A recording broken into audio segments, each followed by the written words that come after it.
So I just had to justify the purchase of this matching Goosebumps pajama set with the idea that if I got it, we could have a slumber party. We could talk about my favorite slumber party game, Bloody Mary. So that's what we're doing tonight. We're gonna have a slumber party. I got my popcorn, I got my Goosebumps PJs, I got my drink, and we're gonna talk about Bloody Mary. Now, let's start with a little history.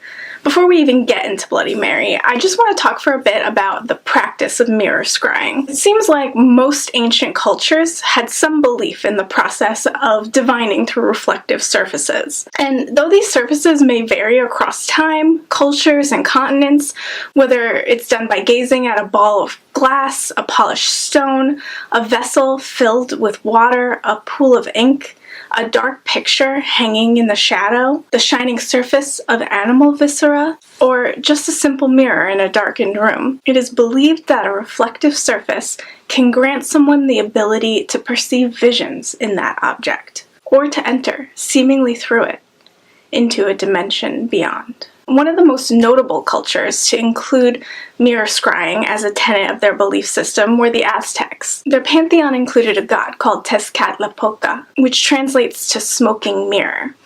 Tezcatlipoca embodied many aspects of the natural world, but part of his worship involved scrying in a black obsidian mirror. When colonizers arrived and disrupted the lives of the people living in Mesoamerica, records indicate that these mirrors were among the objects and practices stolen from the indigenous peoples and appropriated for use in Europe. In fact, it was recently discovered that a black obsidian mirror carried by the scientific advisor to Queen Elizabeth I was placed by geochemical analysis as having been produced in Pachuca, Mexico, undoubtedly by Aztec people who had made it for their own use in their sacred practices. Strangely enough, this actually brings up an odd connection to the Bloody Mary story. This stolen obsidian mirror, which was owned by John Dee, the occult-obsessed scientist employed by Queen Elizabeth, may have at some point made contact with Mary Tudor, sister to Elizabeth. Mary preceded Elizabeth as Queen of England,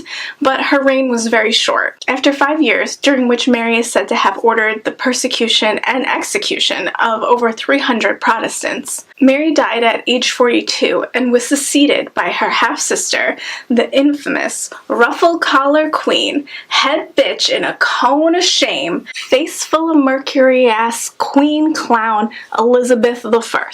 And because Elizabeth restored England to Protestant rule, Mary Tudor went down in history as Bloody Mary for her religious persecution of the Protestants. Not that religious persecution was like over or anything, because Lead-Faced Lizzie loved that shit too. But this isn't about that. This is about Bloody Mary. How many times have I said it now? There's a lot of different possible explanations for who could have been the inspiration for the Bloody Mary story. Personally, despite the similarity in name, I don't think the mirror ghost has anything to do with the English queen vilified as Bloody Mary, because Bloody Mary has a story, and in many iterations of the urban legend, that story stays roughly the same. It has nothing to do with burning a bunch of Protestants at the stake, right? So whereabouts did mirror scrying find its place as like a fun party game type thing? I mean, it's hard to trace that, but it seems like simple forms of divination have been of interest to women,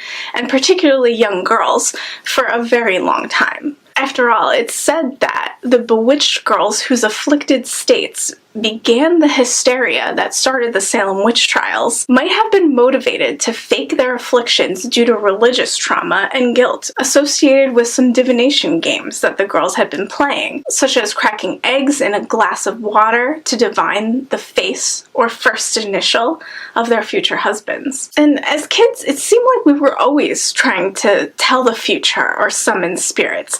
Everything from MASH to Ouija boards to light as a feather, stiff as a board, and, of course, Bloody Mary. Like, we were always up to some witchy shit, right? And it's really not that different from the shit that girls have been getting up to when they're together since Puritan times, probably even longer. It's just that there's very little historical record devoted to the social practices of young women. It's hard to know exactly when the legend of Bloody Mary became a slumber party staple, but mirror games were definitely a thing in the Victorian era. Now, the Victorians are unique not only for their incredible architecture. I mean, Victorians built haunted houses. There were no less than like 6 or 7 ghosts pre-built into every single Victorian home. The Victorians were one of the first generations in human history to enjoy ample leisure time thanks to a rising middle class and increasing automation. And one of the things that Victorians like to do in times of leisure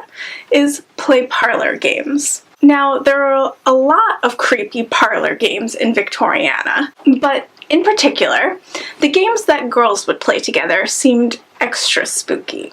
Like I said, that's just par for the course, it seems. I mean, it's like how if a group of crows is a murder of crows, or a bunch of fish is a school of fish, a group of girls is a coven. And for the record, you know, this grouping is totally inclusive in my mind. I believe all witch bitches are valid. When I'm talking about these divination games being attributed to young girls, I don't mean to make anyone feel left out. Historical record might not be very inclusive, but this slumber party is. No matter who you are, I love you, and you're part of this coven, okay? Okay. But, like, once I tell you about this creepy game, you might actually want out. But that's too bad. I cut the phone lines. You can't call your mom for a ride home tonight. You're stuck at this fucking slumber party, baby. And here's the game we're playing. Now, I couldn't find a record of this game having a name, but the gist is, you walk up a flight of stairs backwards, holding a candle and a hand mirror, in a darkened house. And as you gaze into the mirror, the face of your future husband will appear behind you in the mirror's reflection. But if you see a deathly visage materialize in the reflection behind you, it meant that you would die before you were married. Now, I don't know about you, but this game seems pretty cursed to me. Like, I really don't believe in demons, but like, this is how you get a demon. And personally, I think it's kind of narrow-minded to make it an either-or thing. Like, what if death is my husband? Not me about to draft a whole rom-com about a Victorian girl dating the Grim Reaper after a mirror scrying meet cute. Anyway, you might be wondering how seeing your future husband's face floating behind you on a darkened staircase turned into the Bloody Mary game that we all know and love today. And the truth is, so am I. According to my very perfunctory research, it seems like the first written record of the Bloody Mary urban legend appeared in 1978 in the writings of folklorist Janet Langlaw. There's a lot of variation here, both in Mary's identity and her modus operandi, but they all start the same.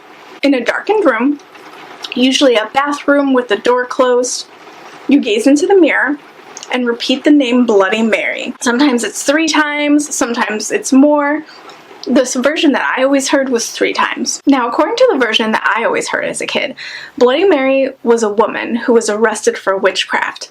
And in order to obtain a confession from her, they tortured her in various ways, including cutting out her eyes. But before Mary could be executed, it was discovered that she was pregnant. So Mary remained imprisoned until she gave birth, at which point her baby was taken from her and she was hanged. And the story went that if you say her name in the mirror, she'll appear before you and ask for her baby. And if your answer displeased her, she'd scratch your eyes out. So I really don't remember who told me the story to begin with, but like all things, of course, I had to go overboard with it. Now, this is a fun slumber party, and you're all fun people, but like, when I was a kid, I used to be a nightmare at slumber parties. Like, I got banned from so many of my friends' houses because their parents hated how I turned every single slumber party into the ending of The Craft. So this one slumber party at this girl's house, okay? I ended up telling this really in-depth version of the Bloody Mary story. I don't know where I was pulling this shit from, but I was like giving them a whole Bloody Mary expanded universe, okay? I mean, it was just a lore dump. I was telling them like, you know, Once you conjure her, she follows you for the rest of your life, and every time you pass a reflective surface, she gets closer and closer, and she can even pull you into the mirror and take your place in our world, and she'll kill your parents and then switch you guys back so you'll get blamed for it. And then I was like, alright, so let's play. And I found 2 girls who were brave enough to try it with me, and we went into the bathroom with a candle, and we stared into the mirror, and we said it. Bloody Mary, Bloody Mary, Bloody Mary. And we just stood there, watching. And the longer we stared, the more we started seeing things. Faces flickering in the candlelight. Our own reflections warping and changing. The shadows moving behind us. Until finally, we couldn't take it anymore, and we burst out of the bathroom screaming. And at this point, my friend's dad woke up, and he came out, and he told us to all simmer the fuck down. So we tried. We all settled back into this girl's living room, and we were like really trying not to lose it. But then, one girl is like, guys, look at the TV. And so we all look at the TV, and I fuck you not, there was a woman's face on the screen. Like, the TV wasn't on, it's just this fucked up, corpse-like, grinning face on the screen. And now everyone lost it again. And this total dickweed dad comes down and he's like, girls, that's enough. And we tried to convince him, like, literally Bloody Mary was loose in the house and was about to kill all of us. But I guess someone warned him about me before the slumber party, because he looks right at me. And he starts laying into me. And he's like, don't make me call your mother. One more time and you're out of here. So he leaves, and now I'm mortified. I hated when grown-ups yelled at me. I still hate when grown-ups yell at me. So now I'm like, shit, I have to fix this. So I tell everyone, like, okay, what we need is salt and chalk. Cue the movie montage moment. We scurry around this girl's house and collect different vessels for our salt, and then we dump out the girl's entire Morton salt shaker into our little vessels until we all have an equal amount of salt. And then what I tell them is, okay, we have to chase her out of the house. So we'll split up into 2 teams, and half of you start at one end, and half of you start at the other, and one by one, we go to every reflective surface in the entire house, and we pour a line of salt in front of it, and we draw a cross with chalk on it. And I was like, I mean every reflective surface. So we can't miss anything, like even picture frames and glass tchotchkes and your mom's best silverware, everything. And as we go, we'll close ranks until we've chased her to the glass on the back door. And then we'll salt and cross the door, and then, just to be sure, we'll go outside and we'll draw a big circle of salt around the whole house. Now, do I even need to tell you what happened when the girl's dad woke up the next morning? I mean, I was never allowed at this girl's house again. I mean, we crossed and salted every square inch of this girl's house. I can't even imagine what the cleanup was like. But I mean, I might have been banished from that girl's house, but so was Bloody Mary. Because I like kept asking her if anything else had happened, and she told me no. So in my mind, the plan worked. And her dad just didn't appreciate the fact that I kept his daughter from being pulled into the mirror realm and then subsequently blamed for the murder of his entire family when Bloody Mary took her place and annihilated all of them. So my version of Bloody Mary was a little unconventional, but there really doesn't appear to be any tried and true rules for the legend aside from say her name and she appears. Other versions of the Bloody Mary legend peg her as a murdered starlet who was stabbed in front of a mirror and died while trying to write her killer's name in her own blood on the mirror surface. Some say that she'll just scream when she appears. Some say she'll kill you. Some say she wants the blood of children to keep her eternally young. Some say she's searching for a missing baby. Some say she's hunting for the lover who scorned her. But no matter the iteration that you were told, you probably heard the story at some point. It's one of the most famous urban legends of all time. So the Bloody Mary legend was first written about by female folklorist Janet Langlois. And in her writings, course, she does identify the game as being played almost entirely by female participants, and she does call it a game in her writings. And Langlois even posits a kind of reason for the game's appeal to young girls from a psychological perspective. She says it literally reflects the identification of the participants with the revenant. In a sense, Mary Wales, which is, by the way, the name of the legend in her writings, in a sense, Mary Wales becomes the girl's own reflection. But I don't think it requires much digging to understand this game's appeal to girls in the preteen age group. It's just adrenaline. It's just a bit of witchy shit. It's just something that feels a little bit dangerous, a little deadly, peering into the unknown and seeing if the unknown peers back at you. It's just a game, but not according to Mr. Alan Dundes. Now I just have to share this dude's bullshit with you because it's just... Sir. So first of all, this man folklorist, Alan Dundes, wrote his own essay on Bloody Mary in 1998, and he was pissed that female folklorists who came before him kept calling Bloody Mary a game. No. He was like, nope, this is a ritual. Okay? Alright, Dundes, sure. I'll give you a ritual, if only because I kind of really like the idea of a bunch of preteen girls practicing ritual magic in a middle school bathroom. But then, this motherfucker gets all bent out of shape that Langlois failed to explain why this ritual appeals to young women. And he literally goes on to mansplain that obviously it's about their periods. I'm not fucking with you. This dude is like, Bloody Mary is an allegory for the monarch. Like, I'm barely paraphrasing. Here's what the Dund man actually says. He goes, it should be abundantly clear that this girl's ritual has something to do with the onset of the first menses. The dramatic change from girlhood to womanhood is signaled physiologically by this catamenial condition. I mean, aside from the implication that a girl's childhood ends when she gets her first period, this is so asinine. But don't worry, because our boy Dundes isn't done yet. He goes on to say, there are a number of reasons why a menstrual interpretation of the Bloody Mary ritual makes sense. The ages of the young girls who participate in the ritual run from 7 to 12. The average American girl first experiences menarche at the age of 12 and a half. The Bloody Mary ritual, in that context, would appear to be an anticipatory ritual, essentially warning girls of what to expect upon attaining puberty.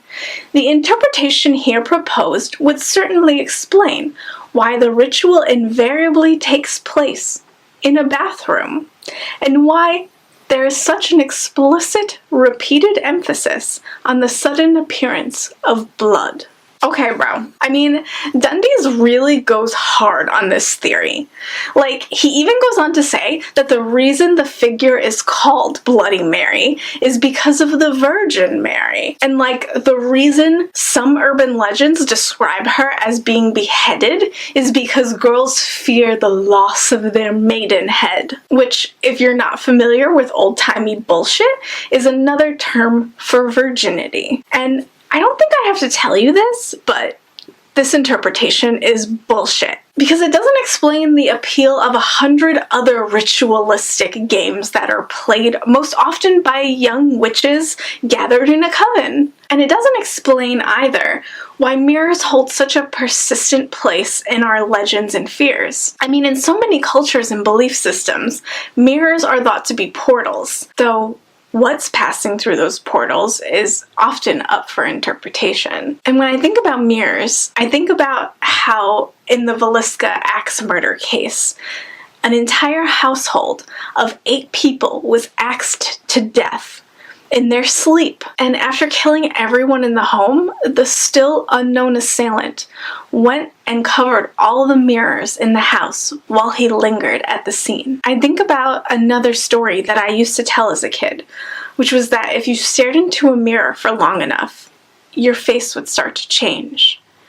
And you would see what your face will look like when you die, and thus possibly divine the method and time of your own death. And I think, of course, about the story that I'm writing right now, about an entity haunting a motel pool on the Jersey Shore who can be summoned by going to the bottom of the pool at midnight with a mirror in hand and humming his special song. And I like the idea of mirrors as portals. I mean, I dare you to try gazing into a dark mirror by candlelight. I promise, after a while, you will start to see things. And maybe there's a reason for that. Maybe there's something about the flickering light that throws off your brain's facial recognition software. But like with everything that our minds do, I have to wonder what, in our primordial psyche, formed this universal fear of gazing into a dark reflection, of mirrors opening doors that can't be closed. So, of course, we are going to play a game. So here's what we're going to do. I'm going to take my phone, and we're going to go in the basement, and we're going to play that creepy Victorian mirror scrying husband game. Now, a couple of things. First of all, my basement is creepy as fuck. I live in an old Victorian, okay? And that basement, cursed. If you need proof, they shot an episode of Tales from the Crypt down there, okay? It's creepy. So we're gonna go down there, and I'm gonna play this game by candlelight, using my phone as the mirror, but because my downstairs neighbors are probably sleeping right now, we have to be quiet, okay? No screaming.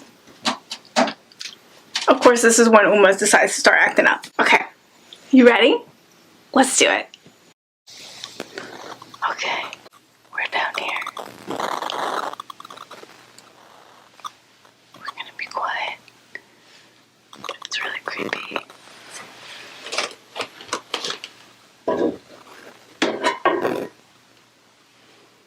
Mad extra. So I brought a candelabra. We're gonna do this shit, okay? My phone is the mirror, so I'll show you that footage after. You can't just turn the light off and I'm scared.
Ha ha ha ha ha!